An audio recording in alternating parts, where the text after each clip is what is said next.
desperate for you.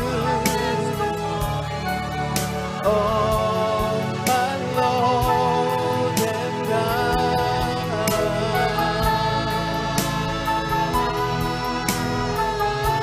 I'm lost without you, Lord.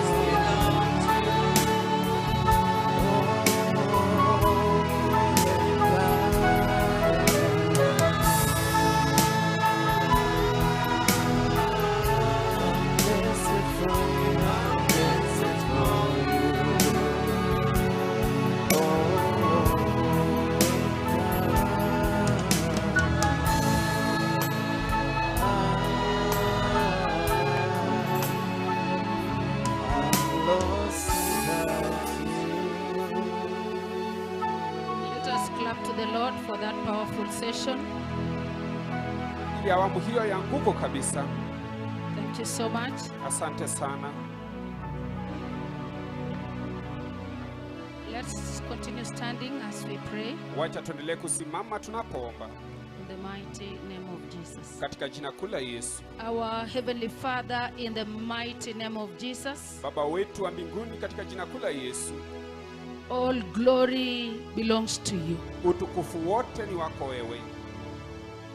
Today we have come to worship you. Siku ya leo tumekuja kukuabudu wewe. We have come to love you. Tumekuja kukupenda wewe. We have brought our bodies to be living sacrifices before you. Tumeleta mili yetu iwe dhabihu iliyo hai mbele zako. And my Father, we have also brought our offerings before you. Na baba yangu pia tumeleta matoleo yetu mbele zako. The blessings that you blessed us with. Baraka ambazo ulitubariki nazo. Even the tithes of the produce that you've blessed us with. Hata fungu ya yale mazao ambayo ulitubariki nayo. My Father, we have brought before your presence. Baba yangu tumeleta mbele za uwepo wako. Father, today I present these giftings before you. Baba, siku ya leo ninawasilisha zawadi hizi mbele zako. Let it be pleasing before you, my Lord. Wacha ikafurahishe mbele zako Bwana wangu. Accept the work of your people. Kubali kazi ya watu wako. Bless their work.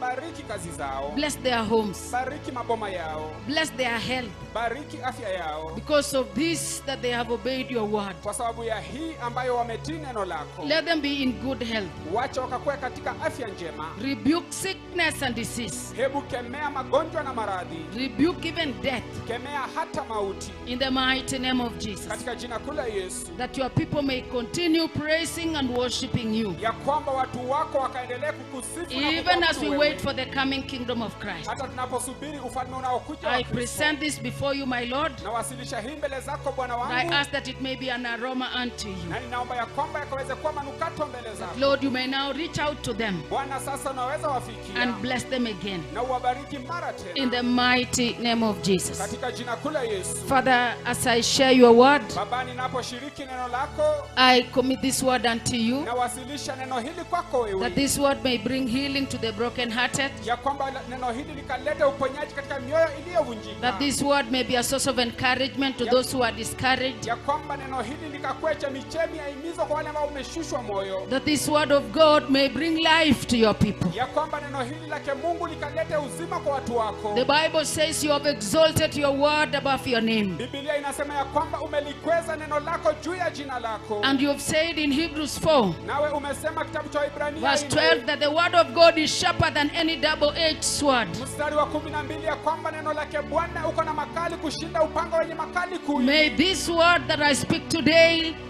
accomplish its purpose in the lives of your people today. Wacha neno hili ambalo linanena siku ya leo likatimize makusudio yako katika maisha ya watu wako siku ya leo. Let it destroy every plan and scheme of the enemy. Wacha ikaharibu kila mipango na mitego ya shetani. Let your people be set free. Wacha watu wako wakawekwe huru. In the mighty name of Jesus have I prayed. Katika jina kuu la Yesu nimeomba. Amen. Amina. Just greet your neighbor as you sit down. Salimu tu jirani yako tunapoketi chini. I want to welcome you all Nataka niwakaribishe in the mighty name of Jesus to this service. Yesu kwa ibada hii.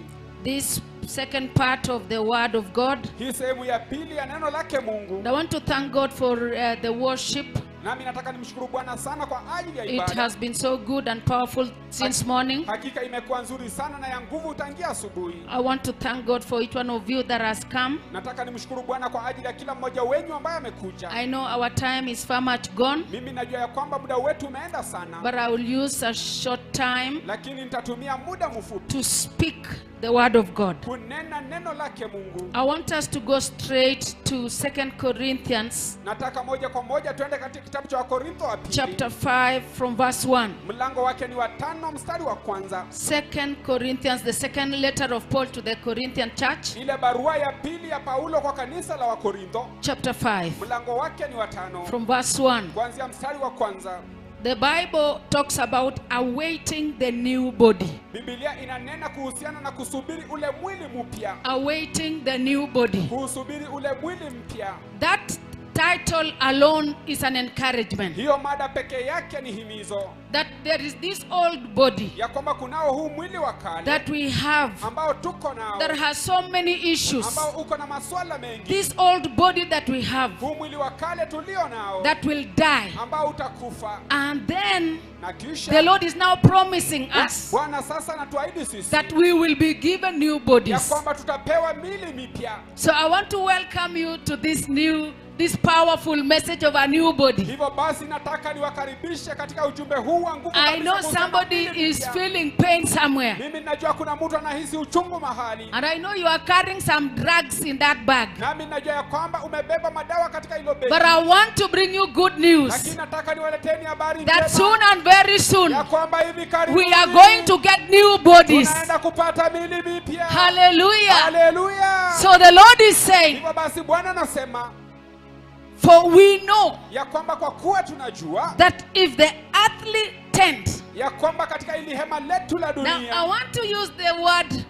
this body that we have is a tent. Nataka nitumie neno ya kwamba huu I mwili want us tulio to nao look ni at hema. that tent outside there. Nataka tukalitazame lile hema lililoko kule nje. That tent is not left outside for every day. Hilo hema libaki kule nje kila siku. It serves a purpose. Liko na makusudio yake. Hallelujah. Hallelujah. And when it has finished its purpose, inakunjwa na inawekwa ndani. Na mara tu imemaliza makusudio yake huwa inakunjwa na kurudishwa ndani. Now the Lord is saying your body Sasa Bwana anasema ya kwamba mwili wako is like a tent. ni kama hema. It is a tent. Ni hema. You are using it to serve a purpose. Wewe unatumia mwili wako kutekeleza kusudio fulani. It is carrying you. Inakubeba. Kumbe you are not the body. Kumbe wewe sio mwili. This body is carrying you. Huu mwili unakubeba wewe. Who is the you? Je, wewe ni nani?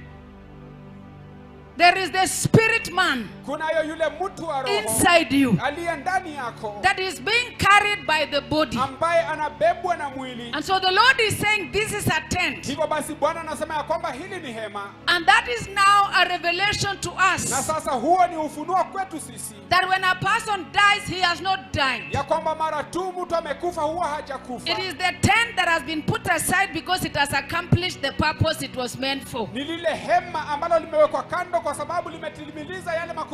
So hatutalia tena kwa maombolezi, Hivyo basi hatutalia tena kwa maombolezi. kwa sababu tumejua Kwa sababu tumejua hii hema ya kwamba hili hema inatumika kwa wakati fulani kwa jambo fulani, linatumika kwa wakati fulani na kwa jambo na fulani. jambo hilo Na likiisha, mara tu jambo hilo limeisha. like today when the service comes to an end, that tent will be folded and brought in. Kama siku ya leo mara tu ibada itakapomalizika, hilo hema litakunjwa na kurudishwa ndani. Bwana Yesu asifiwe. Tents, Bwana Yesu asifiwe. Mahema. kuna tent ndogo pale na kuna tent kubwa. Kunalo hema ndogo kule na kuna hema kubwa. Kuna watu wako tent kubwa Kunao watu ambao ni mahema na kuna makubwa. watu wako tent ndogo because it serves that Na purpose. kunao watu ambao ni mahema madogo, maanake inatimiliza kusudio hilo. Tent ndogo ni mzuri Hema ndogo ni mzuri kabisa. kwa sababu ukitaka kwenda nje unafunika instruments nayo, Kwa sababu ukitaka kwenda kule nje unafunika nalo vyombo. lakini ile kubwa Lakini lile kubwa inafunika watu. huwa inafunika watu. Haleluya. Bwana asifiwe. Bwana asifiwe. So the Lord is also saying, Hivyo basi pia Bwana anasema, I don't know, I'm preaching before I finish the scripture. Let me read. wacha nikasome. The Bible says in 2 Corinthians chapter 5, Biblia inasema kitabu cha Wakorintho wa pili mlango wa 5, awaiting the new body. ya kwamba tukiusubiri ule mwili mpya, And as we await the new body, there should be something that we are doing. na tukiwa tunasubiri ule mwili mpya, basi yapaswa kuwe na kitu We are supposed to be busy doing something. tunapaswa tuwe tunajishughulisha tukifanya kitu. And so the Bible says, Hivyo basi Biblia inasema for we know ya kwamba kwa kuwa that if tunajua the earthly tent we live in is destroyed, ya kwamba lile hema letu la kidunia ambalo tunaishi ndani This- litaharibiwa. earthly tent will be destroyed. Hili hema la kidunia litaharibiwa. We are even seeing it being destroyed in Iran and Israel. Sisi hata sasa hivi tunaliona likiharibiwa kule Iran na People are Israeli. dying right, left, and center. Watu wanakufa kulia, kushoto na katikati. The tent is being destroyed. Lile hema linaharibiwa. And I want us, as we continue in this message, Nami nataka tunapoendelea katika ujumbe huu, I want you to know that we are talking about this body mimi nataka mkajua ya kwamba tunanena kuhusiana na mwili huu that is just here for a short while. ambao uko hapa kwa muda mfupi tu. Other people are given 100 years Watu wengine wanapewa miaka 100 depending on their assignment and mission. kulingana na ile wajibu wao. Others are given 30, 20 years. Wengine wanapewa miaka 30, miaka 20. Others are given 50 years. Wengine hata wanapewa miaka 50. But I want us to know Lakini nataka tukajua that the tent ya kwamba hema is temporal. We must always know that one. ni ya muda mfupi. Kila wakati tunapaswa kujua hiyo, That these tents are just for a temporary period of time. ya kwamba haya mahema ni ya muda mfupi tu. And so the Bible says, Hivyo basi Biblia inasema for we know, ya kwamba kwa kuwa tunajua, and I hope each one of us knows, nami nakisia ya kwamba kila mmoja wetu anajua that if the earthly tent we live in is destroyed, ya kwamba ikiwa haya mahema ya kidunia tunayoishi ndani we have a yataharibiwa, building from God. sisi tunalo jengo kutoka kwa Mungu. A building from God. Jengo kutoka kwa Mungu. There will be another building we will have, Kunalo jengo lingine ambalo tutakuwa nalo which will come from God. litakalotoka kwa Mungu. The Bible does not say, Biblia haisemi, sijui nimeanza na moto mingi, wacha nikuje chini. The Bible does not say Biblia haisemi the Lord is building another new tent. ya kwamba eti Bwana anajenga hema lingine I lipya. hope we are seeing the two. Mimi nakisia kwamba mnaona haya The Lord mawili. is saying Bwana anasema the tent will be destroyed, ya kwamba lile hema litaharibiwa, but the Lord is building a house, lakini Bwana anajenga a nyumba. building, Mwila mjengo, a building, mjengo, a building that will replace the tent. jengo ambalo sasa litatumika badala ya lile hema. And I want us to know, Nami nataka tukajue even in the physical, ya kwamba hata katika uhalisia a tent is temporary, hema ni la muda mfupi, but a building it can take many years. lakini jengo laweza chukua miaka mingi. Meaning the body that the Lord is preparing for us, Kumaanisha ya kwamba ule mwili ambao Bwana the anatuandalia sisi, building that we are going to get, lile jengo ambalo tunaenda kupokea will be forever. litakuwa la milele. That is why the Lord is not saying another tent. Hiyo ndio sababu Bwana hasemi eti hema lingine. It is something that will be built. Ni kitu ambacho kitajengwa. Let us now continue. Wacha sasa tukaendelee. We can now separate the temporary tent Sasa tunaweza tenganisha lile hema la muda and a mfupi building that can endure. na lile jengo ambalo laweza kustahimili. It says, for we know that if the earthly tent we live in is destroyed, Anasema ya kwamba kwa kuwa tunajua ya kwamba ikiwa lile hema la kidunia ambalo tunaishi ndani litaharibiwa, meaning the Lord is saying this information should be with every Christian. kumaanisha ya kwamba Bwana anasema ya kwamba ujumbe huu hapaswa kuwa na kila This is Mkristo. an information that each one of us should be having. Huu ni ujumbe ambao kila mmoja wetu We anapaswa should kuwa be nao. knowing Tunapaswa kuwa tunajua that this body that we are carrying is an earthly tent. ya kwamba huu mwili tunaoubeba ni hema la We kidunia. are living in it for a short while. Sisi tunaishi ndani yake kwa muda mfupi. Then the inner man, the spirit, will go back to the Father of spirits. Alafu ule mtu wa ndani, ile roho itarudi kwa baba ya roho. But it says in the next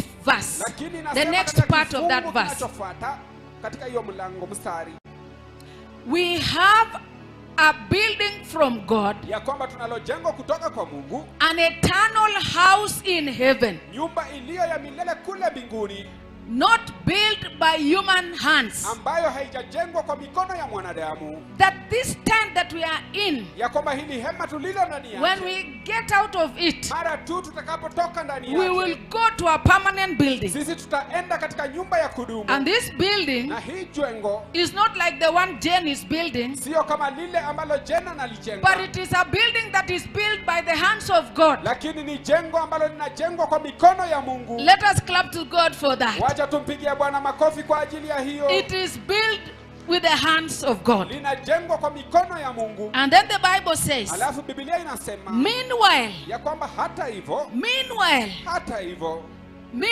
as we are still in this tent, hata hivyo tukiwa bado tuko katika ili hema, make it, remove the sharpness kidogo. And lower the keyboard. The Bible says, Biblia inasema meanwhile, ya kwamba thank hata you. hivyo, Meanwhile, we groan, longing to be clothed instead with our heavenly dwelling. Because when we are clothed, we will not be found naked. For while we are in this tent, we groan and are burdened because we do not wish to be unclothed, but to be clothed instead with our heavenly dwelling, so that what is mortal may be swallowed up by life.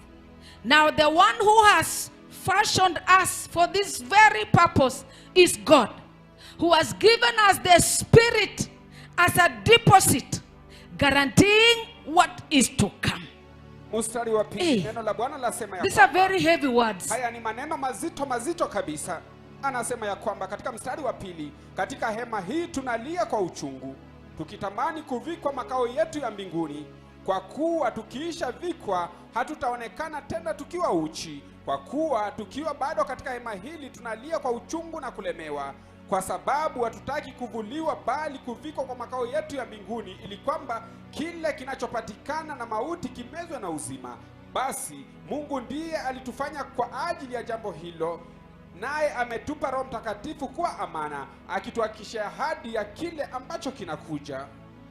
Bwana Yesu asifiwe. Bwana Yesu asifiwe. Now the Lord is speaking about a body that we will receive that is forever. Bwana ananena kuhusiana na mwili ambao tutapokea ambao utakuwa ni wa milele. And for all of us that have been listening to the messages of our fathers, Na kwetu sisi wote ambao tumekuwa tukisikiliza ujumbe wa mababu we wetu, have heard that for those who are in Christ, sisi tumesikia ya kwamba kwa wale ambao wako katika a Kristo, time is coming when the Lord will translate us, wakati unakuja ambao Bwana give us atatubadilisha new glorious bodies, na kutupatilia mili mipya ya and utukufu. so we will be glorified. Hivyo basi tutatukuzwa. We will have an immortal body, Tutakuwa na miili isiyokufa, a body that is forever. mwili ambao ni wa milele. Now the Lord is saying Sasa Bwana anasema that as a human being ya kwamba kama mwanadamu in this tent, katika ili hema, we would always want to remain. sisi kila wakati tataka tu kubakia. That is why when something happens, you want to defend yourself. Hiyo ndio sababu wakati kila kitu kinatendeka, You don't want to die. wewe hautaki kukufa. You still want to remain in the tent. Bado unataka kubakia katika But the hema. Lord is bringing good news here Lakini today. Bwana analeta habari njema hapa leo. In fact, for the first time, Hata hivyo kwa mara ya kwanza, when our fathers were teaching on glorification, wakati mababa zetu walipokuwa wanafundisha kuhusiana na kutukuzwa, I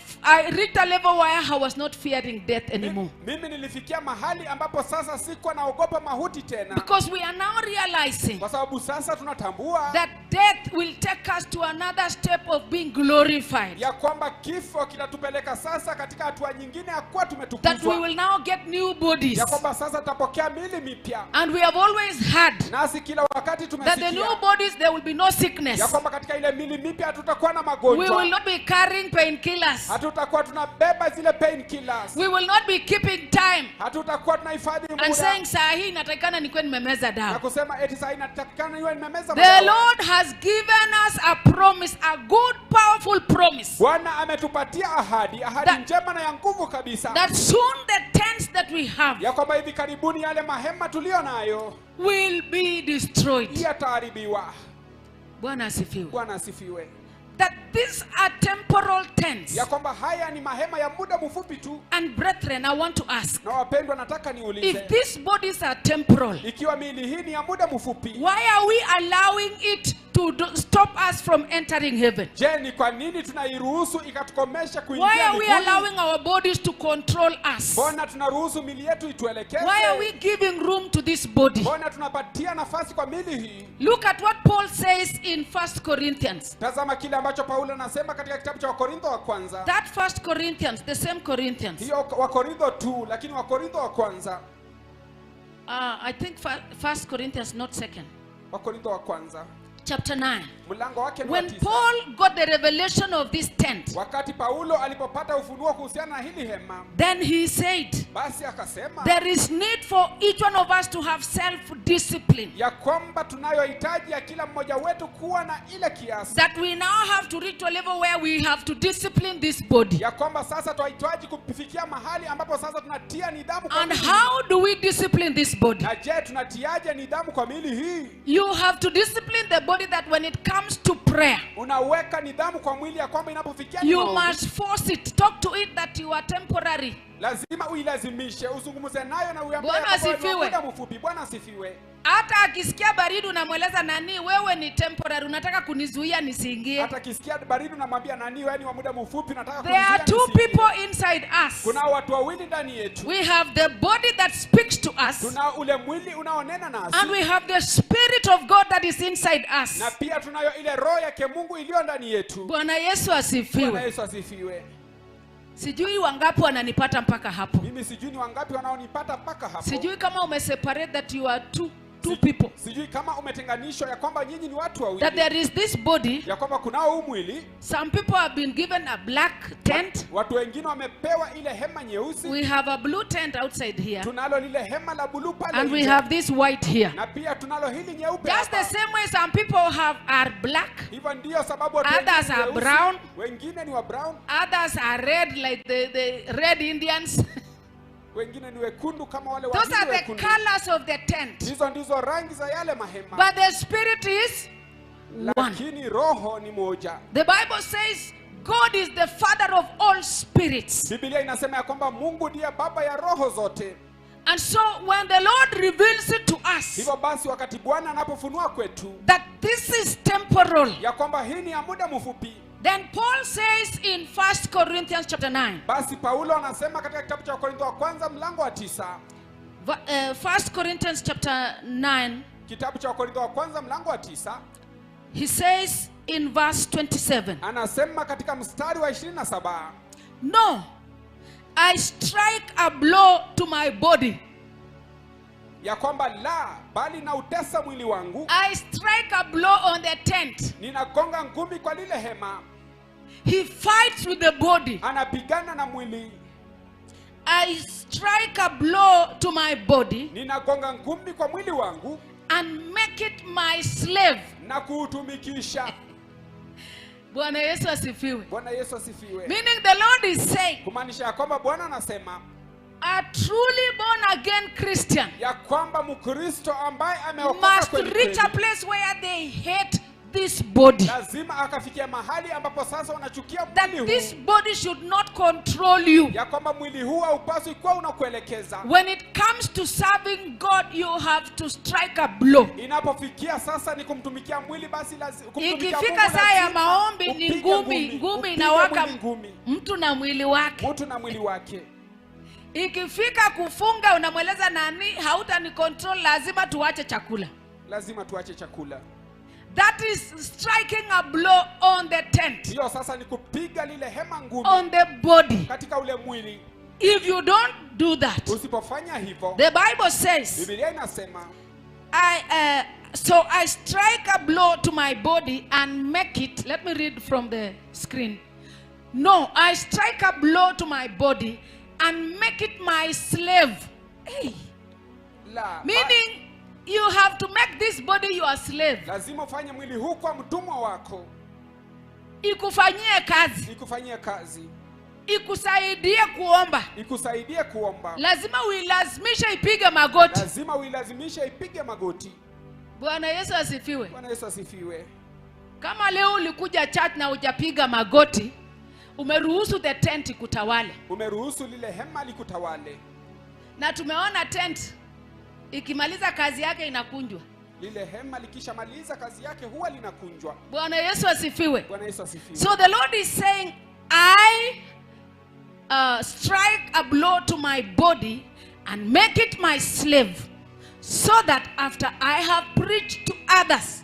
Sasa the Spirit Ile is roho speaking inanena and saying, as for this body, na kusema ya kwamba kwa mwili huu I must strike a blow, ni lazima nikaupige ngumi, so that after I have preached to others, ya kwamba baada tu ya kuwahubiria wengine, I myself, mimi mwenyewe, I the spirit man, mimi yule mtu wa roho, will not be disqualified for the prize, nisiwe yule mtu ambaye atakataliwa kwa ajili will ya not lile be taji, disqualified for the eternal kingdom of God. ya kwamba hatakataliwa kwa ajili ya ule ufalme wa milele wake Mungu. Kuna watu wameruhusu tent utawale, hata saa hii imewalalisha hivi. Unajua tent inapenda kulala. Sasa mtu roho anang'ang'ana, anasema nani, fungua macho ndio tusikie ima. Lakini sasa anasema unafungua macho kidogo hivi. The tent. Hema. The tent is so weak. Hema ni dhaifu kabisa. Haipendi mambo ya roho. Huwa haipendi mambo ya roho. Bwana asifiwe. Bwana asifiwe. Haipendagi spiritual, lakini kama tungekuwa hapa tuna dance na kusema hallelujah, kusema receive your blessing, haingelala. Huwa haingelala kabisa. Ingekuwa Kwa sababu it's about the flesh. Kwa sababu inahusiana na mwili. Bwana asifiwe. Bwana asifiwe. And so Paul realized there was a secret. Hivyo basi Paulo akagundua ya kwamba kunayo siri. That the only secret is to weka ngumi. Ya kwamba siri ya pekee ni kupiga ngumi. Ngumi ni fasting. Ngumi ni kufunga saumu. Ngumi ni kushuka chini kwa kitanda wakati tunaomba na unakuja chini kuomba chini. Bwana asifiwe. Bwana asifiwe. Ngumi ni kwamba imenyesha, unachukua mwavuli na unamweleza hata ukinyeshewa miguu tuende kanisa. Lakini watu wamekubali tent kuwaongoza. Ikinyesha anasema tunasikia baridi. Sasa wamekuwa wawili wanakubaliana, tunasikia baridi. Hata unajua hii temporary inakonjekanga, si ndio nimesema inabebewa Panadol.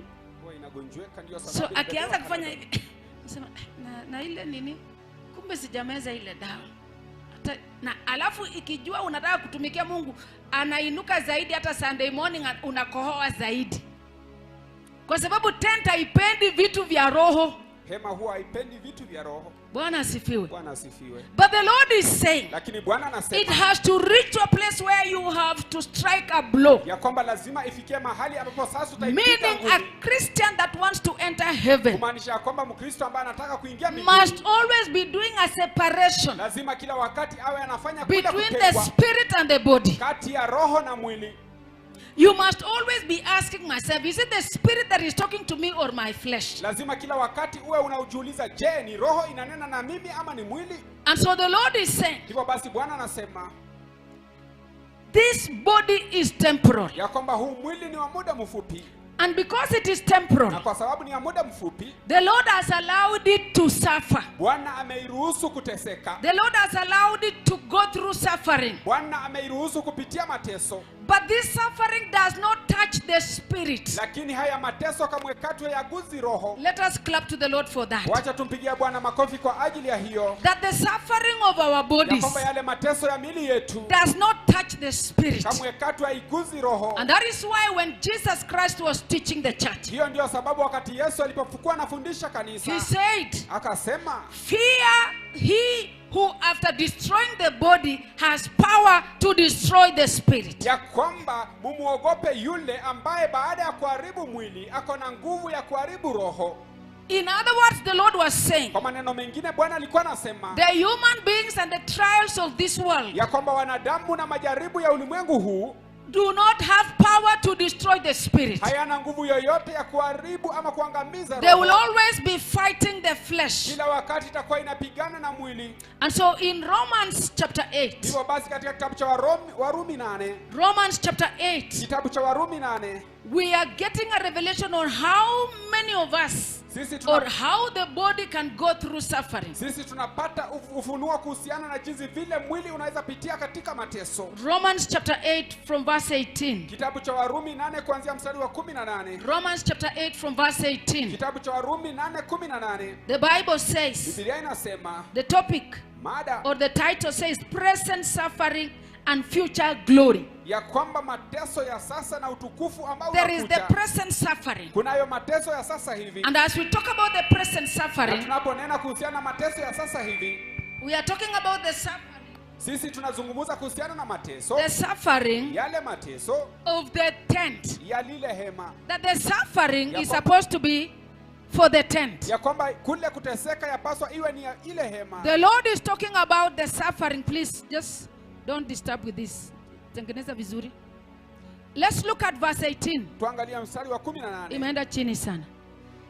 Verse 18. Thank you. Mstari wa 18, asante. I consider that our present sufferings are not worth comparing with the glory that will be revealed in us. Anasema ya Not kwamba- to us, sio but in kwetu sisi, us. lakini ndani yetu. Anasema ya kwamba ninayahesabu mateso yetu ya wakati huu kuwa si kitu kulinganisha na utukufu ambao utadhihirisha kwetu sisi. Sijui ni mateso gani unapitia. Mimi sijui ni mateso gani ambayo unayapitia. But the good news today that the Lord is giving us Lakini habari njema siku ya leo ambayo Bwana is anatupatia that sisi this suffering is only directed to the tent, ni the ya flesh. kwamba mateso haya yanaelekezwa tu kwa lile hema. It has ambayo no ni mwili. power to touch the spirit. Haina nguvu yoyote ya kuguza roho. And that is why when Job was sick, Hiyo ndio sababu wakati Ayubu alipokuwa mgonjwa, he said yeye alisema that this body ya kwamba mwili huu is just but temporal. ni ya muda mfupi tu. And he said he was not going to abuse God Naye akasema kwamba hataenda kumtusi Mungu because it is God who has power to give him eternal life. kwa sababu ni Mungu aliye na nguvu ya kumpatia maisha ya And he milele. says, after I have gone through this. Naye akasema ya kwamba baada tu ya kupitia haya yote, So the revelation we are getting from Romans hivyo basi ule ufunuo tunaopata katika kitabu cha Warumi is that the present suffering church, ni ya kwamba yale mateso ya sasa kanisa it could be physical suffering, yapaswa kuwa mateso ya it could be kihalisia, mental suffering, yanaweza kuwa ni mateso ya kiakili, it could be psychological, yanaweza kuwa ni yale ya kiakili tu ya to a kisaikolojia, point that as you are walking you are talking. kiwango ya kwamba unapotembea But unazizungumzia. I want to bring good news to you Lakini nataka niwaleteni habari that njema this suffering, ya kwamba mateso maybe the haya, suffering of not having food, kumaanisha yale mateso ya kukosa chakula, that is not suffering. hayo sio mateso, Because if you lack food, you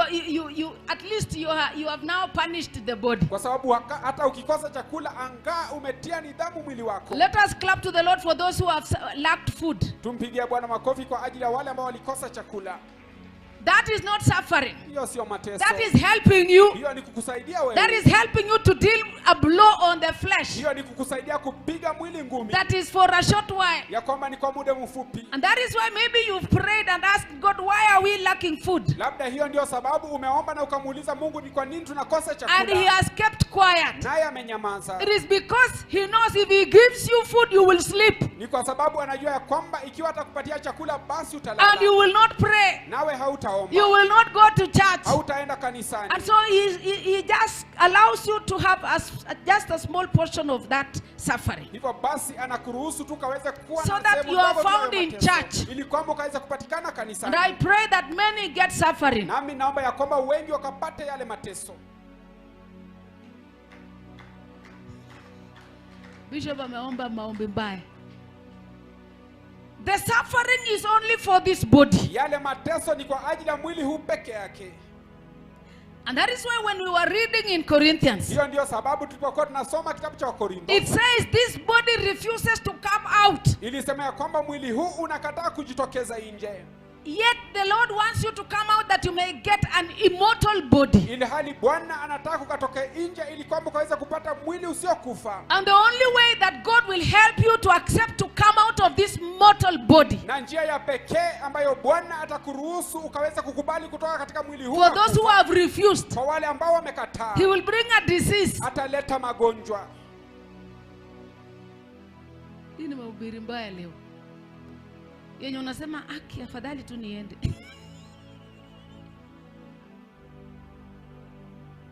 Bwana analeta tu shida yenye unakubali sasa hii mwili itoke ili uweze kupata the immortal body. ili ukaweze kupata ule mwili usiokufa. That is what the Bible says. Hicho ndicho ambacho Biblia inasema. And so the Lord is saying, Hivyo basi Bwana anasema, I consider that our present sufferings are not worth comparing with the glory that will be revealed in us. ya kwamba ninayahesabu mateso yetu ya wakati huu kuwa si kitu kulinganishwa na utukufu ambao utadhihirishwa That kwetu. the suffering that we are going through Ya kwamba yale mateso ambayo tunayapitia cannot be compared to the glory that we are going to get in heaven. kamwe katu hayawezi linganishwa na utukufu ambao tunaenda kupokea mbinguni. That when the Lord talks about glorification, Ya kwamba wakati Bwana anaponena kuhusiana na kutukuzwa, He is saying yeye anasema you will get new bodies ya kwamba mtapata miili mipya that do not need food. isiyohitaji chakula. And even if you are to eat food, if you read in 2 Corinthians, Na kama hata utahitaji kula chakula you ukisoma will kitabu cha Korintho wa eat, but pili, it does not affect your size. wewe utakula lakini haitaadhiri uzito wako. You will not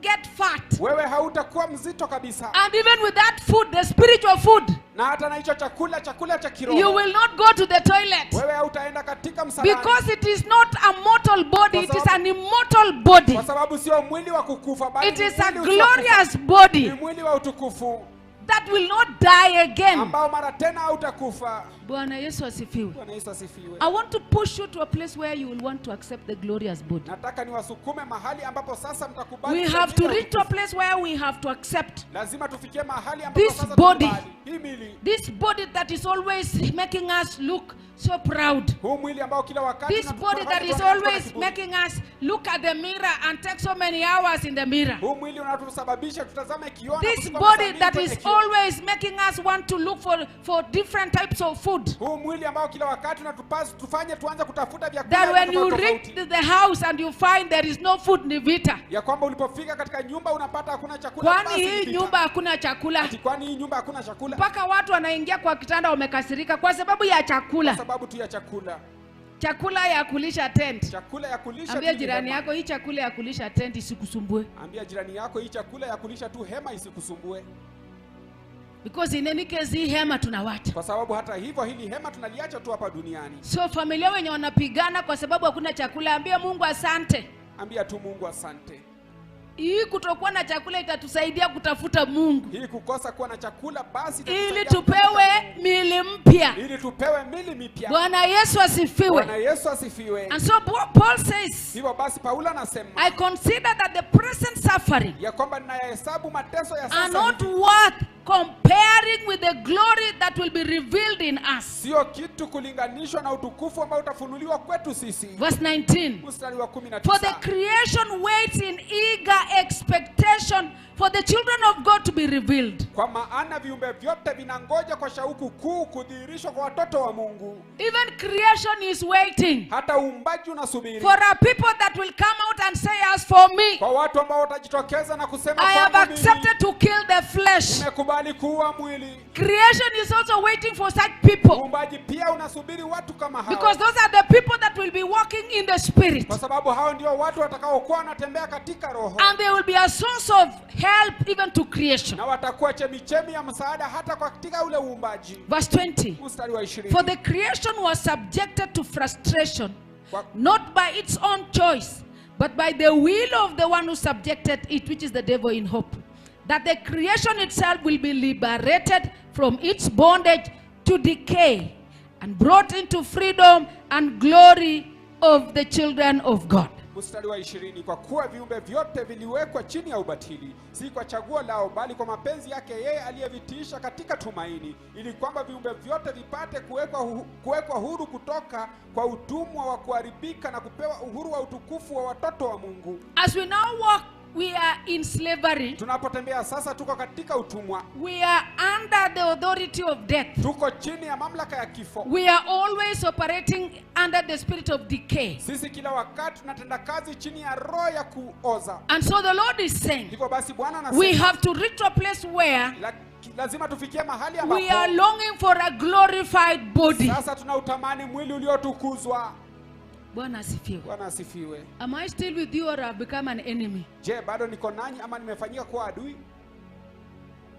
The early early church, lile kanisa la kale, when they realized that this body is temporal, walipotambua ya kwamba mwili hii ni ya muda mfupi, in Hebrews chapter 11, it talks about them. Now, they did not consider the world being their home. katika kitabu cha Ibrania 11 inanena sasa kuhusu ya kwamba hawakuchukulia sasa dunia ni nyumbani kwao, That they had gotten a revelation. ya kwamba walikuwa wamepata ufunuo, And they really wanted to go to heaven. na hakika walitaka sana kwenda mbinguni. And the Bible Na says Biblia inasema they did not accept, or they did not call this earth their home. ya kwamba hawakukubali wala kuhita dunia hii nyumbani kwao. When you look at Hebrews 11, Unapotazama kitabu cha Ibrania 11, you look at verse 35. utazame mstari wa 35.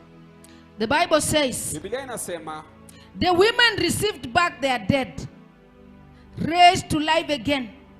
There were others who were tortured, refusing to be released. They refused to be released because they knew this body is but for a short while. walikataa kuachiliwa, maana yake walijua ya kwamba mili hii ni ya muda mfupi tu. Refusing to be released so that they might gain an even better resurrection. Mstari wa 35, neno la Bwana lasema, wanawake walipokea watu wao waliokuwa wamekufa wakafufuliwa, lakini wengine waliteswa nao wakakataa kufunguliwa ili wapate ufufuo ulio bora zaidi. Walikataa kufunguliwa, Walikataa kufunguliwa, kumaanisha walikubali shida, kumaanisha ya kwamba walikubali shida, walikubali kupitia majaribu, walikubali kupitia majaribu, kwa sababu walijua, they knew that the suffering was a way of purifying them kwa sababu walijua ya kwamba yale mateso ilikuwa ni njia ya and kuwasafisha preparing them for the glorious kingdom of God, na kuandaa kwa ajili ya ufalme wa utukufu wake Mungu, where they would be given new bodies. mahali ambapo watapewa mili mipya. Verse 36. Mstari wa 36, Some faced jeers and flogging, wengine walidhiakiwa na kupigwa, and even chains and imprisonment. na hata walifungwa minyororo na kutiwa gerezani. Chains and imprisonment. Walifungwa minyororo na kutiwa gerezani.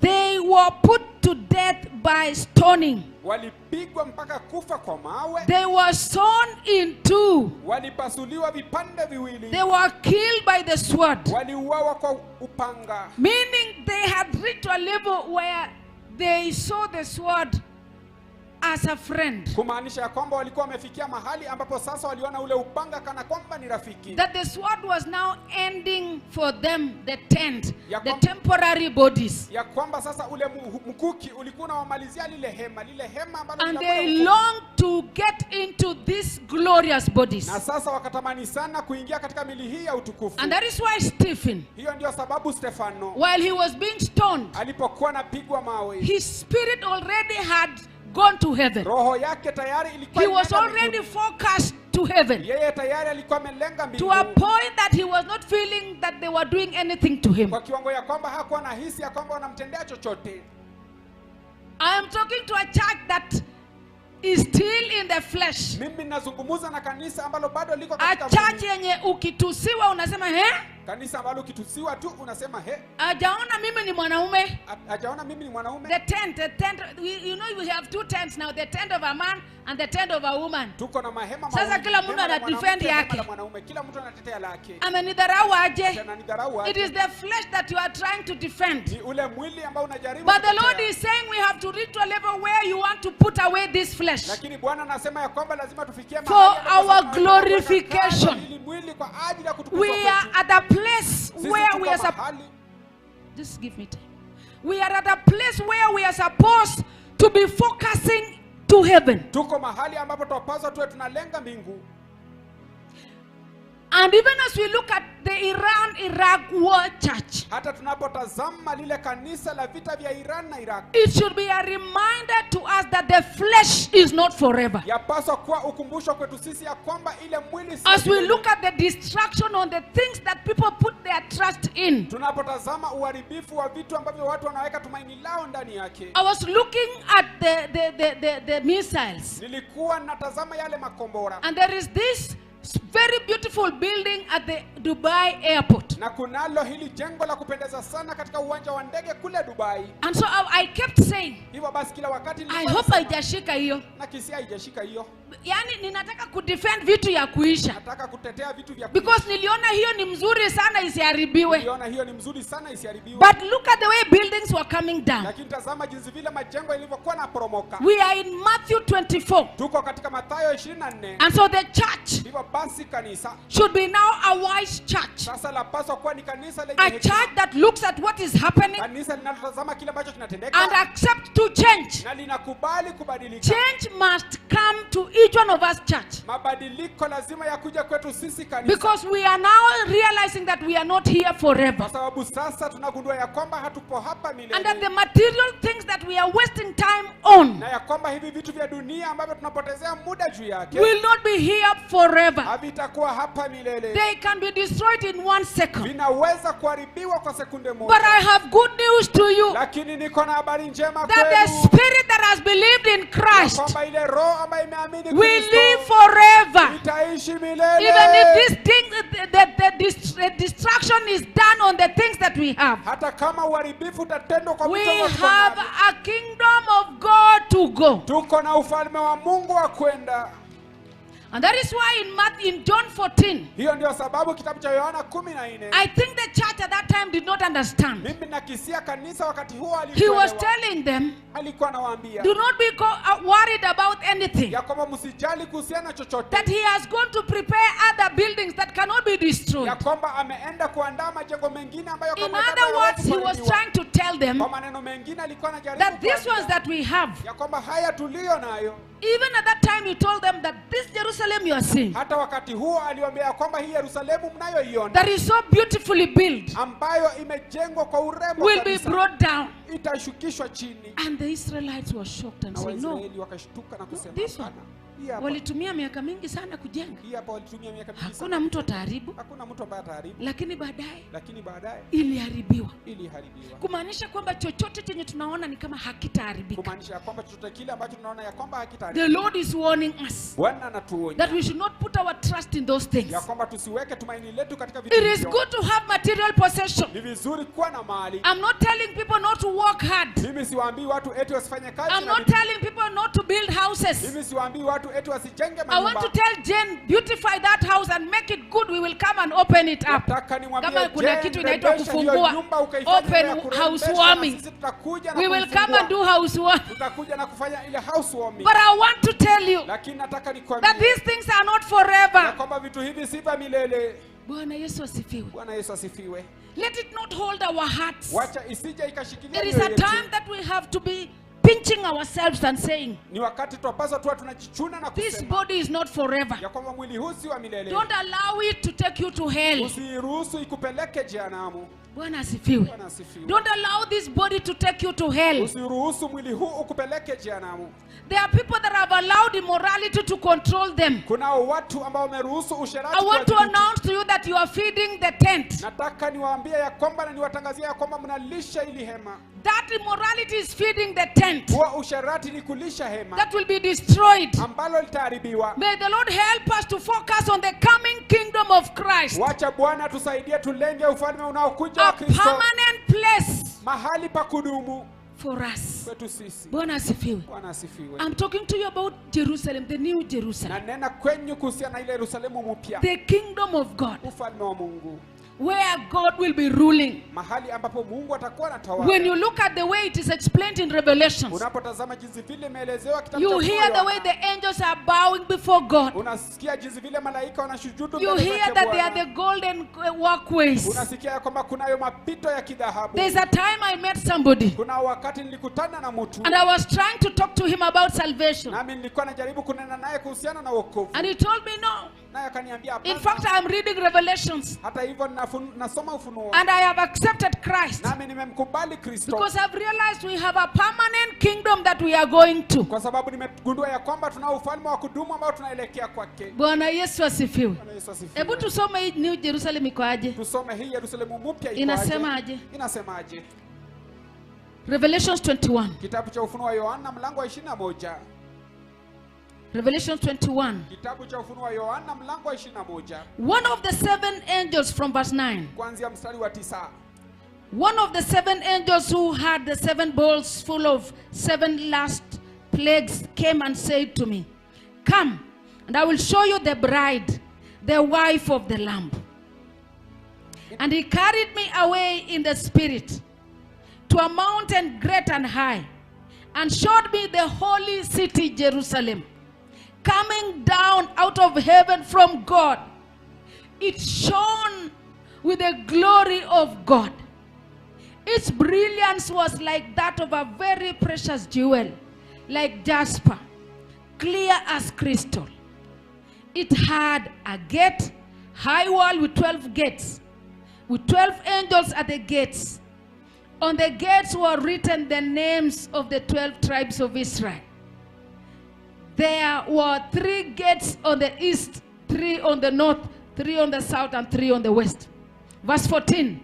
The wall of the city had 12 foundations, and on them were the names of the 12 apostles of the Lamb. Verse 15. The angel who talked with me had a measuring rod of gold to measure the city, its gates, and its walls.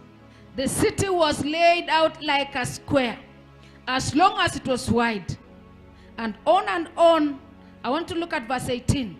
The wall was made of jasper, and the city pure gold, as pure as glass. The foundations of the city walls were decorated with every kind of precious stone. The first foundation was jasper, the second sapphire, the third agate, fourth emerald, the fifth onyx, the sixth. Hey, look at the beauty of the new Jerusalem. Tazama urembo wa Yerusalemu mpya.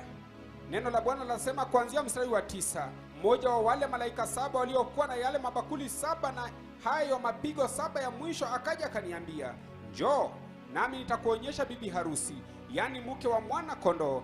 Naye akaichukua katika roho hadi kwenye mlima mkubwa na mrefu, akanionyesha ule mji mtakatifu Yerusalemu ukishuka kutoka mbinguni kwa Mungu. Ulikuwa uking'aa kwa utukufu wa Mungu kama kito chenye thamani sana, kama yaspi, safi kama kioo. Ulikuwa na ukuta mrefu wenye malango 12, pakiwa na malaika 12 na wawili penye hayo malango. Mstari wa 18. Neno la Bwana lasema, ukuta huo ulijengwa kwa yaspi, hali mji wenyewe ulijengwa kwa dhahabu safi, uking'aa kama kioo. Misingi ya kuta za mji huo zilipambwa kwa kila aina ya kito cha thamani. Msingi wa kwanza ulikuwa wa yaspi, wa pili ulikuwa ni samawi, na wa tatu kalkedoni, na wa 4 zumaridi, wa 5 sadoniki, wa 6. We might not even understand because we have never seen those stones. Labda tusije hatutaelewa maana yake, hatujawahi ona hayo mawe. But I want us to look at the verse here, verse 27. Lakini nataka tazama kifungu hapa, kifungu cha 27. Verse 27 says, Mstari wa 27 anasema, "Nothing impure will ever enter it, lakini hakuna kitu chochote kichafu ambacho kitawahi ingia ndani, nor will anyone who does what is shameful or deceitful, but only those whose names are written in the Lamb's book of life." Lakini kitu kichafu hakitaingia humo kamwe, wala mtu yeyote anayetenda mambo ya aibu au ya udanganyifu, bali watakaoingia humo ni wale tu ambao majina yao yameandikwa katika kitabu cha uzima cha mwana kondoo.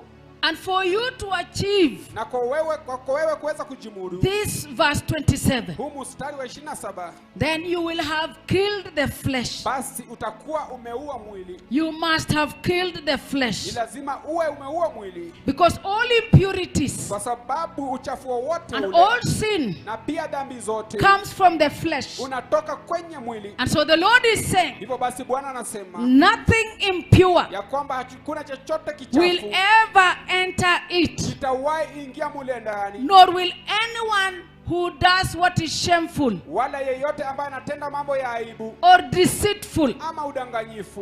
Ukora hakuna huko, Ukora hakuna huko, ujanja hakuna huko, ujanja hakuna huko, but only those whose names are written in the Lamb's book of life. lakini ni wale tu ambao majina yao yameandikwa katika kitabu cha mwana-kondoo cha uzima. Those who have accepted Christ as their Lord and Savior. Wale ambao wamemkubali Kristo kama Bwana wao na Mwokozi wao. And I have accepted that this body is a temporary tent. Na wamekubali ya kwamba mwili huu ni hema la muda mfupi tu. That it should not control you. Ya kwamba lisije likakudhibiti. That you cannot be this person that is now operating in the flesh. Ya kwamba hauwezi kuwa sasa ni huyu mtu ambaye anatenda kazi katika mwili. 1 Corinthians 15:50, which is a national anthem to this ministry. Kitabu cha Wakorintho wa kwanza 15:50 ambao sasa ni wimbo wa kitaifa kwa huduma hii. It says, inasema flesh and blood ya kwamba mwili na damu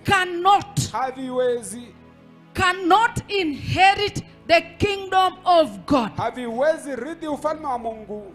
I declare to you, it is a declaration, ni matamko, ni matangazo, brothers and sisters, ndugu na dada, that flesh and blood, ya kwamba nyama na damu, this tent, hili hema, the tent, hema, the temporary tent, hema la muda mfupi, cannot inherit the kingdom of God. haliwezi kurithi ufalme wa Mungu. Nor does this perishable which dies, wala hii kuharibika ambayo inakufa, the perishability of our bodies. kule kuharibika kwa mwili yetu. Jane read it in the morning, that you wake up in the morning strong, but in the evening you hear somebody has gone, because the body is temporary. It is so temporal. And that is why the Bible says, nor does the perishable inherit the imperishable. Let's read the next verse. I think I have to talk to people like I'm in a burial ceremony. Listen, I tell you a mystery. We will not all sleep, but we will all be changed. For those who will not have died when Christ raptures the church, if your name is written, is found in the book of life, then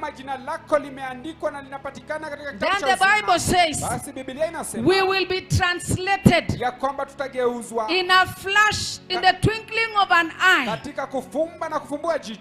last trumpet. The last trumpet. This is the trumpet when the church is being raptured. The trumpet that is written in Matthew 25, that at midnight there was a loud trumpet call, and those who had killed their flesh, they woke up and they went with Christ. Those who were still struggling to keep the tent will now say, kumbe it was a reality, hii mwili haiendi. So they will be going to look for oil at the wrong time. And the Bible says the door will be shut. And that is what the Bible says here. For the trumpet sound, the trumpet will sound, the dead will be raised imperishable. Those who will have died and are down here and were in Christ, true followers of Christ, they will hear because their spirits did not die. It is the body that died. So they will hear the trumpet sound. And the Bible says they will be raised imperishable, and we will be changed. What type of body will we get? We will be changed into a glorious body. Glorification on that day. For the church that has been wise. Bwana asifiwe. The foolish church is that church that is walking in this tent. That church that is always out to make the flesh comfortable. Hautaki uguzwe. Hautaki waongee juu yako. Wewe umekosea kila mtu kwa sababu waliongea juu yako. Wewe hujasamehe mzee kwa sababu ati hujasamea mzee wako kwa sababu alikuchapa. alikupiga. Alichapa hii mwili. Alichapa tu mwili. Sisemi wazee waende wachape mwili. Bwana asifiwe. Bwana asifiwe. Ninasema usikasirike kwa sababu ya hii mwili. Kuna watu wamepitia, wanafunzi walichomwa kwa moto. Wale wanafunzi wa Yesu walichomwa kwa moto. And they were looking for a better body. Na walikuwa wanatafuta mili bora. Brethren, we used to hear this preaching tukafikiria ni kitu mbali. Wapendwa, but we are now seeing it is here with us. Tulikuwa tunasema ni kitu We kwamba must lakini accept sasa this tunasema message. dhambi iko hapa nasi. We must accept the message of glorification. Lazima tukubali ujumbe wa And the kutukuzwa. only way to be glorified Na njia ya pekee ya is to kutukuzwa accept suffering of this body, ni kukubali mateso ya mwili huu, that we may enter and be given an imperishable body ili kwamba tukaweze kuingia na tupewe mili isiyoharibika and qualify to enter into the new na Jerusalem. tuhitimu kuingia Yerusalemu mpya. And the warning that we are given here Na ile onyo tunayopewa hapa is nothing impure ni ya kwamba hakuna chochote will kichafu ever enter into this new Jerusalem. itawahi ingia katika Yerusalemu hii mpya. We are in the ministry of repentance. Tuko katika huduma ya toba. We must make use of repentance. Lazima tutumie vyema toba. Remove anything impure through repentance. Tukaondoe chochote kilicho kichafu kupitia Make toba. peace with all men. The national anthem in the ministry is Hebrews 12:14. Kitabu cha Waebrania 14:12 12. ndio wimbo wa kitaifa wa dunia. 12:14. Kitabu cha Waebrania 12:14 ndio wimbo wa kitaifa wa Make ajili ya peace huduma with hii. all men Fanyeni amani na kila and mwanadamu, holiness, without which na pasipo na utakatifu nobody hakuna yeyote will see the Lord. hakuna yeyote atakayemwona Mungu. We have to choose. Lazima tuchague. Are we entering or we are remaining? Je, tunaingia ama Are we tunabaki? going to be given a glorified body, or we are here to die and go to hell forever? Je, tunaenda kupewa mili iliyotukuzwa ama tuko hapa tukufe May na the twende Lord jehanamu awaken milele? our spirits. May the Lord awaken our spirits. Wacha Bwana kaamushe roho zetu. Our fathers are teaching us during the day and in the night. Baba zetu wanatufundisha wakati wa mchana na pia wakati wa usiku. How can you remain the same as a member of this ministry? Unaweza bakiaje ukiwa sawia kama mshirika wa huduma hii? They wake us up at 3, at 5, every time. Wanatuamsha saa 9, saa 11 kila wakati. Yesterday they came, and they came in the morning up to morning, Siku ya jana walikuja na kukuja asubuhi mpaka asubuhi making kabisa. every effort for you to enter. Wakifanya kila jitihada ili kwamba kaweza kuingia. Alafu sasa kwa sababu ya mwili wewe ubaki. Kwa sababu ya mwili sasa wewe ubaki. Bwana asifiwe. Bwana asifiwe. Let us be ready. The Wacha Lord is tuwe coming. tayari. Bwana anakuja. Let us put aside everything that is of the flesh. Wacha tuweke kando kila kitu ambacho ni cha mwili. We have had flesh and blood Tumesikia mwili na cannot damu inherit the kingdom of God. haviwezi rithi ufalme wa Mungu. This is a time we have to put aside. Hii ni wakati tunahitaji kuweka kando. Hata kama ni kung'ang'ania mashamba nini nyumbani, unasikia watu wamekatana mapanga, afadhali wawachie hiyo shamba, Ni heri uachie hilo shamba. kuja urent nyumba hapa town. Wewe njoo ukakodi nyumba For hapa you mjini. to enter heaven, Kwako wewe kuingia mbinguni. flesh and blood cannot inherit the kingdom of God. Mwili na damu haviwezi rithi ufalme wa Mungu. May the Lord help us. Wacha Bwana tusaidie. Let us be hearers and doers of this word. Wacha tukue wasikilizaji na The watendaji wa neno problem is hili. that human beings get used to. Shida ya wanadamu ni Hata kwamba huwa wamezoea mafundisho ya manabii. hata wamezoea mafundisho ya manabii. Bwana asifiwe. Bwana asifiwe. That even people can be seated before the mightiest prophets, alafu unasikia kuna vitu tu ya aibu. Watu wanaweza kuwa wanakaa tu mbele ya manabii wako kabisa wake Bwana. Wanadamu wako na shida moja. Wanadamu wako na shida moja. Ya mazoea. Mazoea. Let me read the last scripture. Wacha nikasome andiko la mwisho. I really want to ask the Lord to help us. Nataka tumuulize Bwana kabisa That this is a time to fix our eyes on Jesus, huu ni wakati wetu sisi kuweka the macho yetu kwake perfecter Yesu, and the finisher of our faith. yule mkamilishaji wa imani yetu. When you read in Matthew 19 verse 28, Unaposoma kitabu cha Mathayo 19:28, it talks about the renewal of things. inanena kuhusiana na kufanya upya kwa vitu.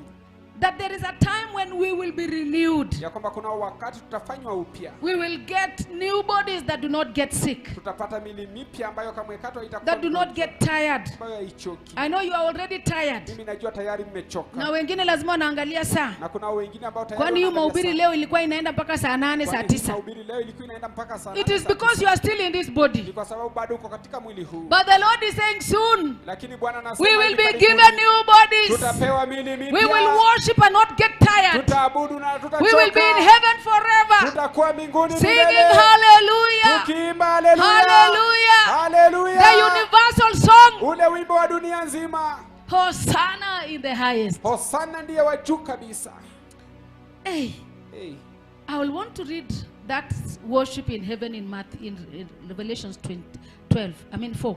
But I want to read Matthew 19:28. Nataka nisome kitabu cha Mathayo 19:28. Jesus said to them, Yesu akawaambia, truly I tell you, amin nawaambia, at the renewal of all things, wakati wa kufanya upya kwa vitu when vyote, the Son of Man sits on his glorious throne, wakati mwana wa Adamu atakapoketi kwenye kiti chake cha you enzi, who have followed me will also sit on 12 thrones. ninyi mlionifuata pia mtaketi katika zile enzi 12. We will rule with the Lord Jesus Christ. Tutatawala pamoja na Bwana Yesu If Kristo. we accept to kill this flesh, Tukikubali kuwa mwili huu, a day is coming when we will rule with the Lord. siku inakuja tutakapotawala na Bwana. Truly I tell you, Amin nawaambia, at the renewal of all things, wakati wa kufanya upya kwa vitu when the vyote, Son of Man sits on his glorious throne, wakati mwana wa Adamu atakapoketi kwenye kiti chake cha enzi, you who have followed me, ninyi mlionifuata, you who are born again, ninyi ambao mmeokoka, you who are in the church ninyi ambao mko and are kanisani, true worshippers, nanyi ni waabudu wa kweli, will sit on 12 thrones. pia mtaketi katika zile Now enzi the 12 12. thrones is for the disciples. Zile enzi 12 ni kwa ajili ya wanafunzi. But for us whose names are found in the Lamb, Lakini kwetu sisi ambao majina yetu we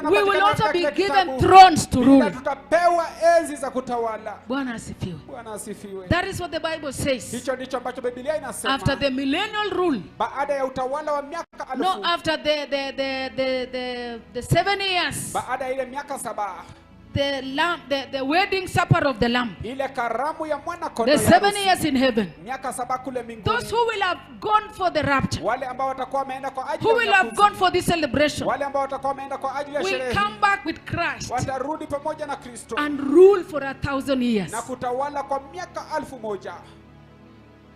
We will be having glorified bodies. Tutakuwa na miili iliyotukuzwa. Bwana asifiwe. Bwana asifiwe. We will be ruling, Tutakuwa but with tunatawala glorious bodies. na miili ya utukufu. Hatutachoka. Hatutachoka. Hatutasema hawa watu wametusumbua. Hatutasema hawa watu wametusumbua. We will rule for 1,000 years. Tutatawala miaka 1000.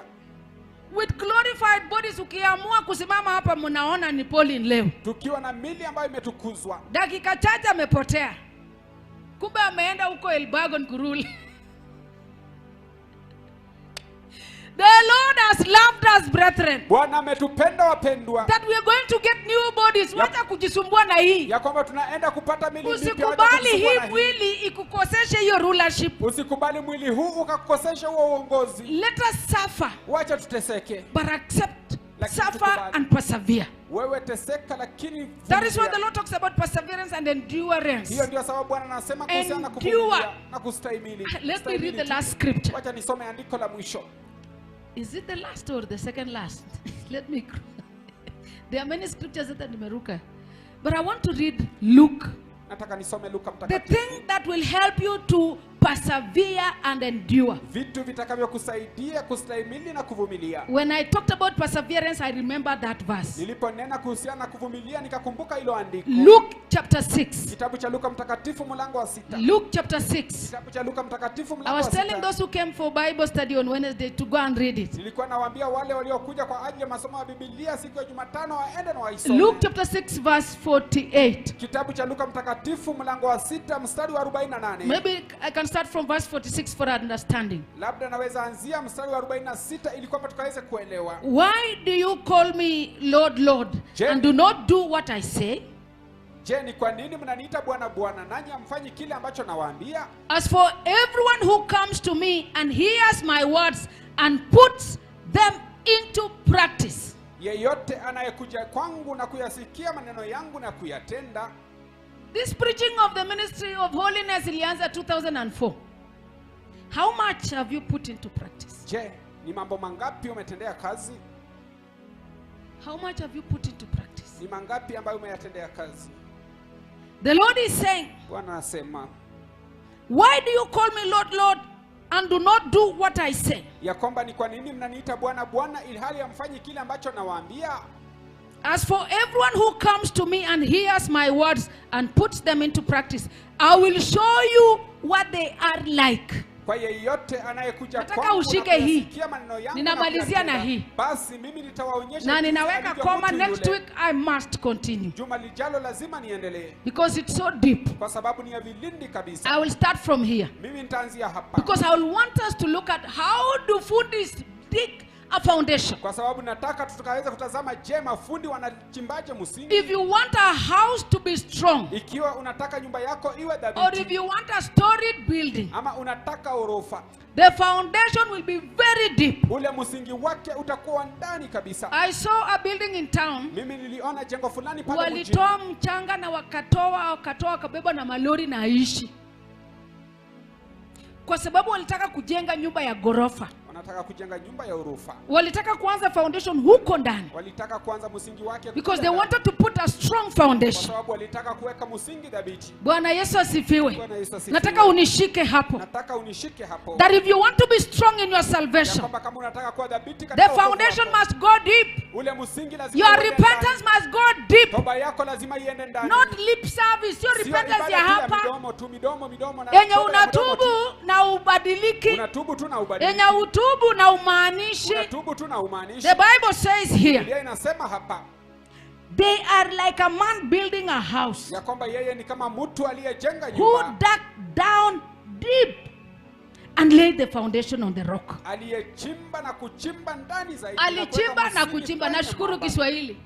Alichimba na akarudi kuchimba, akasema hapana, mimi nataka nyumba yenye nasimama.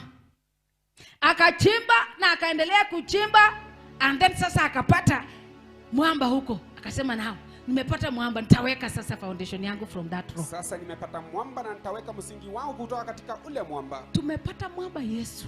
Tumepata mwamba ambaye ni Yesu. We're supposed to be building on Christ. Tunapaswa tuwe tunajenga kwa We're Kristo. supposed to be Christ-like. Tunapaswa kuwa kama Kristo. Our foundation is strong, Msingi wetu ni dhabiti. that when temptations come, we will not be shaken. Ya kwamba wakati majaribu Why are you yanapokuja shaken so tatizo, easily? Mbona unatingizwa Kwa nini kila siku? unarusha mikono haraka Mbona hivyo? wewe unarusha Kwani mikono unasimama haraka kwa hivyo? msingi Kwani gani? wewe unasimama kwa msingi gani? Bwana asifiwe. Bwana asifiwe. Unasimama kwa msingi gani? Wewe huwa unasimama kwa msingi gani? Wewe ulijenga imani yako kwa msingi Kwani wewe gani? ulijenga imani yako kwa Yenye msingi majaribu gani? kidogo umerusha. Ambapo majaribu kidogo Umezusha. tu umezusha. Umekuwa mtu wa fitina. Umekuwa mtu wa Umekuwa fitina. mtu wa kusema sikuji. Umekuwa mtu wa kusema Hata nitawacha hiyo kanisa. Ati hata nitawacha hiyo Nitawacha kanisa. hiyo ndoa. Ati nitaacha hiyo Wewe ndoa. msingi yako ni gani? Wewe msingi wako ni mgani?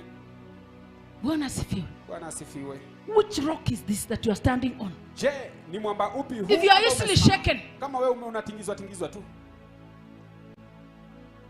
the Lord is saying, Bwana anasema I am showing you who this person is like. ya kwamba nitawaonyesheni huyu mtu ako kama nani. As for everyone who comes to me and hears my words and puts them into practice, is like this person who built a house on the rock. Yule mtu ambaye anakuja kwangu na kusikia maneno yangu Wacha na kutudanganya kuyatenda, umeokoka. ni kama huyu mtu ambaye alijenga nyumba yake kwenye mwamba. Huwezi ukatudanganya umeokoka Huwezi kudanganya tumeokoka na hujakaa kwa mwamba. ili hali haujakaa kwenye Wewe mwamba. unaingia tu kwa usherati, yani hauli. Unaingia tu kwa usharati. Wewe ni mfitina, wewe unakasirika. Wewe tu ni mfitina. Wewe na hauna unakasirika. msamaha. Wewe Msingi hauna gani msamaha. umesimamia? Je, umesimama kwa msingi gani?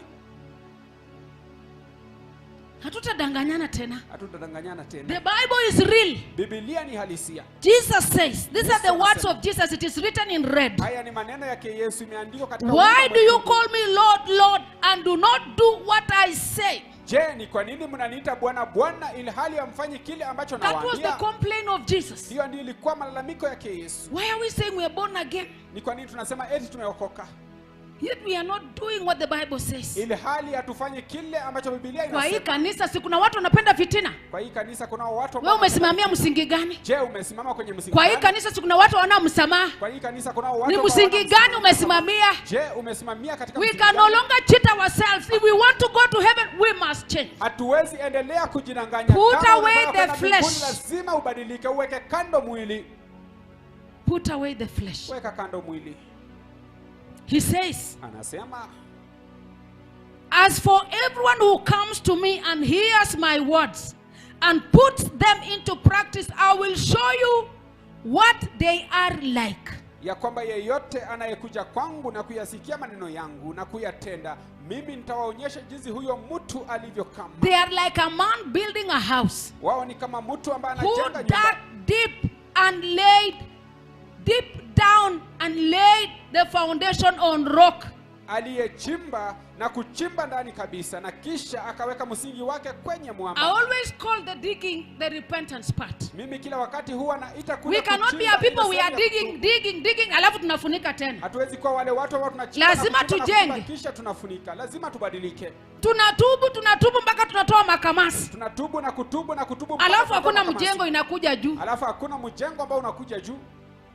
Bwana Yesu asifiwe kanisa. Bwana Yesu asifiwe kanisa. As we look at Israel and Iran, Tunapotazama Israeli na we Iran, must be ready. lazima tuwe tayari. The master is at the door. Yule mkuu Bwana yuko mlangoni. He says, Anasema they are like a man building a house who dug down deep and laid the foundation on the rock. When the flood came, wakati ambia jirani yako when the flood came. Ambia jirani yako. Mawimbi hiyo ilipokupata, Mafuriko ama mawimbi. ulibaki umesimama au umebebwa? Je, ulibaki ukiwa umesimama ama ulibebwa? When the flood came, Wakati mawimbi yalipokuja. when the flood came, Wakati mawimbi yalipokuja. when the torrent struck. Haijamaliza, kuna flood alafu kuna torrent. Kuna mawimbi, kuna mateso.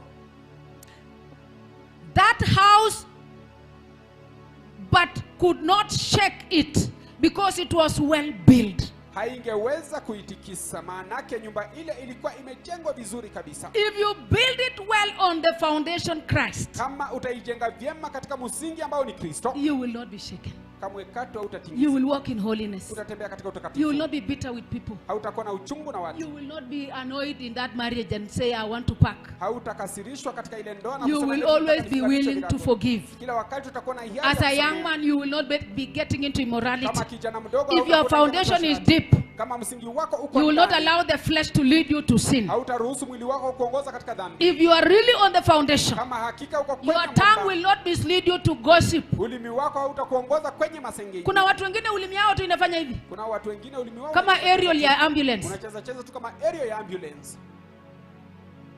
Wanasikia tu kuongea, Wanasikia tu Wait. waongea. unasikia imepita huko, imepita huko. The Lord is saying if you are on the foundation, Bwana anasema ikiwa uko kwenye msingi, you will not be shaken. kamwe katu hautatingizika. You will remain standing. Utabaki umesimama. And we will enter into the new Jerusalem. Tutaingia katika Yerusalemu mpya. Simama tuombe. Simama tuombe. Lift up your hands as we pray. Inua juu mikono yako tunapoomba. Heavenly Father, I pray for this church. Baba wa mbinguni, ninaomba kwa ajili ya kanisa hili. That Lord, you will help us to build on the foundation. Ya kwamba Bwana utatusaidia kujenga kwenye msingi. The rock, Jesus Christ, is our foundation. Ule mwamba ambaye ni Yesu Kristo ndio msingi wetu. That we will not be shaken. Ya kwamba kamwe katu We will accept to be crucified like Christ. tutakubali kusulubishwa kama We will Kristo. accept to control this body Tutakubali kudhibiti mwili huu and walk in the Spirit. na kutembea katika roho. Father, today I pray Baba, siku ya leo naomba that you will help each member of this church ya kwamba utasaidia kila mshirika wa kanisa hili to come out of the flesh. akatoke katika mwili, For flesh and blood cannot inherit the kingdom of God. kwa kuwa mwili na damu kamwe katu haviwezi. Help each one of us to prepare well. Saidia kila mmoja wetu kujiandaa vyema. For sure, Jesus, you are coming back. Kwa hakika Yesu narudi. Help us to be among the number Tusaidie kwa miongoni mwa that will idadi enter the kingdom of God. watakaoingia katika ufalme wa Deliver us from the flesh tukomboe kutoka kwa mwili and help us to walk na utusaidie in kutembea the Spirit. katika roho,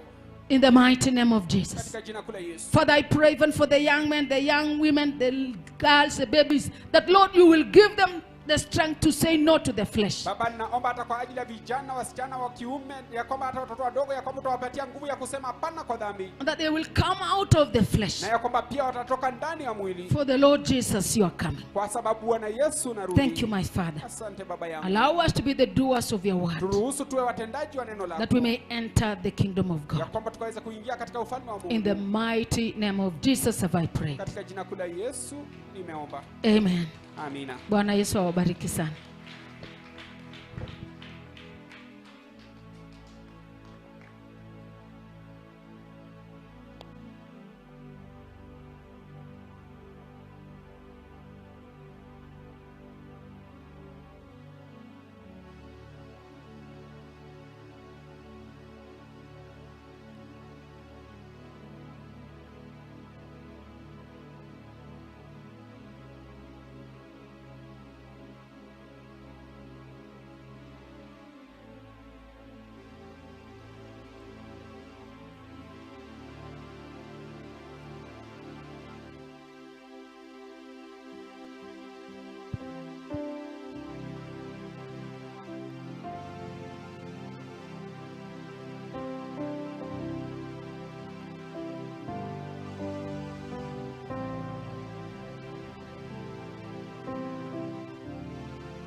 mchungaji wangu,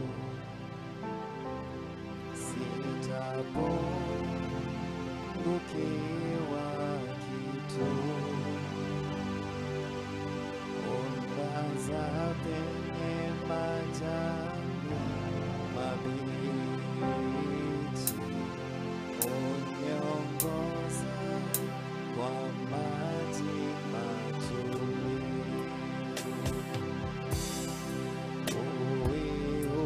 Uihuisha nafsi yangu, uniongoza kwa njia zake, nipita